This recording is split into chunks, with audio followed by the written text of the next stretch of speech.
in one cycle. For example, the voltage shown in figure 16.2 has a peak value of V0, जहाँ maximum value आती है, जैसे ये इसमें देख लें, ये वैल्यू इसकी पीक वैल्यू कहलाएगी। नेक्स्ट वन है पीक टू पीक वैल्यू, यानी एक पीक से दूसरी पीक तक। It is the sum of positive and negative peak value, usually written as PP value. The PP value of the voltage waveform in figure 16.2 is 2V0. ये आपको दिखाई हुई है इसमें।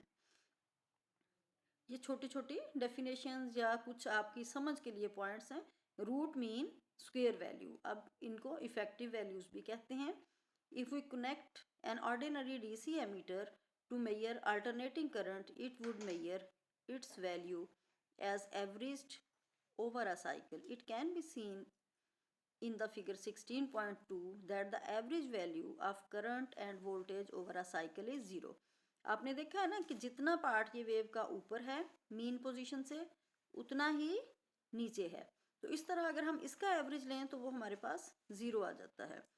But the power delivered during a cycle is not 0 because power is I square R and the value of I square are positive even for negative value of I.